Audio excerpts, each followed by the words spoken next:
So firstly, 2 days को workshop थियो. It was organized by Motor Vehicle Division under Transport Department है.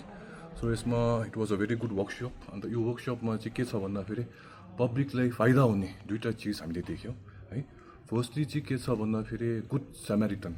यो चाहिँ मतलब के हो भन्दाखेरि अगर एक्सिडेन्ट भएको कोही पब्लिक पासिङ बाईले देखिहाल्यो भने काइन्डली दुई खेप नसोचिकन एट वान्स त्यो जुन चाहिँ इन्जर्ड पर्सन छ जो पनि त्यहाँ ग्रिभियसली इन्जर्ड छ त्यो मान्छेलाई उठाइकन चाहिँ तपाईँ हस्पिटलमा पुर्याइहाल्नुहोस्. यसमा तपाईँले पुलिसले तपाईँलाई क्वेसनिङ गर्दैन, तपाईँलाई इन्भेस्टिगेसनको पार्ट बनाउँदैन, बट इनफ्याक्ट तपाईँलाई रिवार्ड दिन्छ. यसमा आज यो वर्कसपको हामीलाई के चाल पायो भन्दाखेरि जसले यसै हेल्प गर्छ गुड स्यामारिटनको उसले जुन चाहिँ कन्डिसन फुलफिल गर्छ he will get 25,000 rupees from the government है. So it is a very very good facility. So I encourage जति पनि यहाँ मिडियाको थ्रुबाट पब्लिक हेर्नु हुँदैछ काइन्डली रोडमा एक्सिडेन्ट भएको कोही देखिहाल्यो भने कोही भेटिहाल्यो भने or any one injured on the road तपाईँ पास हुँदाखेरि देखिहाल्नु भयो भने काइन्डली हेल्प देम हस्पिटलमा पुर्याइहाल्नुहोस् है. सो सेकेन्ड पोइन्ट चाहिँ के रहेछ भन्दाखेरि जब कुन चाहिँ रोड एक्सिडेन्ट केसेस अगाडि आयो भने यसमा चाहिँ वान्स हामी पुलिसले केस रेजिस्टर गर्यो भने विदिन 24 आवर्स हामीले केस रेजिस्टर गरिहाल्यो भने the injured party he or she उनीहरूले चाहिँ 1,50,000 को क्यासलेस ट्रिटमेन्ट पाउने रहेछ. त्यसको मतलब चाहिँ के छ भन्दाखेरि इट डजन्ट मिन कि तपाईँले 1,50,000 रुपियाँ पैसा पाउँछ भनेर, बट इट मिन्स कि जुन चाहिँ तपाईँको त्यो इम्प्यानल हस्पिटल छ त्यहाँ जानुभयो भने तपाईँले पैसा दिनु परेन. अन्त जुन चाहिँ त्यो दबाई हुन्छ, इन्जेक्सन हुन्छ, डक्टरको फी कन्सल्टेसन हुन्छ, त्यो सबै चाहिँ यो स्किमले कभर अप गरिदिन्छ. सो 1,50,000 को तपाईँले बेनिफिट उठाउनु सक्नुहुन्छ है.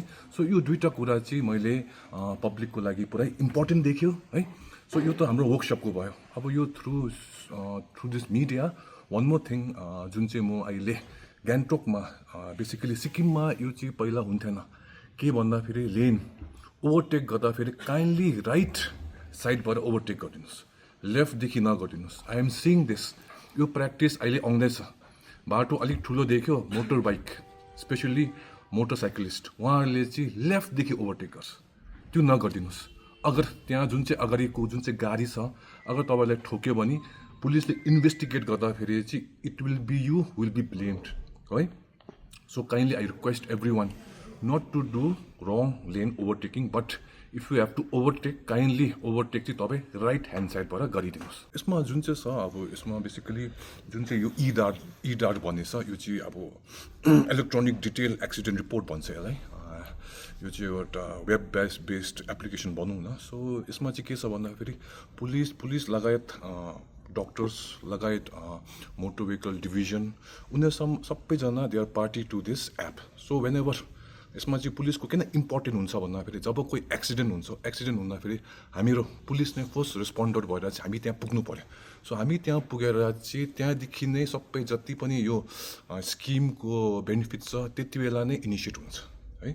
सो यसमा चाहिँ एभ्री वान इज इन्भल्भ. अन्त स्पेसली यो जुन चाहिँ इलेक्ट्रोनिक डिटेल एक्सिडेन्ट रिपोर्ट छ ई डार्ट चाहिँ स्पेसली यो चाहिँ ट्रान्सपेरेन्सीको लागि हो. अन्त यो जति पनि पब्लिक हुनुहुन्छ यो तपाईँको बेनिफिटको लागि हो. सो यसमा त पुलिस इन्ट्रिगल पार्ट प्ले गर्छ बट यो चाहिँ गभर्मेन्टदेखि एकदमै राम्रो स्टेप हो and it will benefit all the citizens of India. So यसमा चाहिँ के छ भन्दाखेरि we are discussing this in the workshop also. यसमा चाहिँ it has to be empanelled. The word is empanelled. जुन प्रकारले अब कतिवटा स्किम्सहरू हुन्छ it is only to be done with the empanel hospital. So यसको लागि चाहिँ you have to visit the website जुन चाहिँ मोटर भेहिकलको छ त्यहाँ हेर्नुहोस्, त्यहाँ सबै तपाईँको इम्प्यानल हस्पिटलको लिस्ट पनि पाइहाल्नुहुन्छ. सो त्यसले गर्दा आई थिङ्क द जति हामीले यो क्लास वर्कसप हेऱ्यो यसमा निकै बेसी हस्पिटल नै देख्यो. So public will benefit from this. एन्टरटेनको मतलब जुन चाहिँ इम्प्यानल हस्पिटल छ त्यो मात्रै हो यसमा.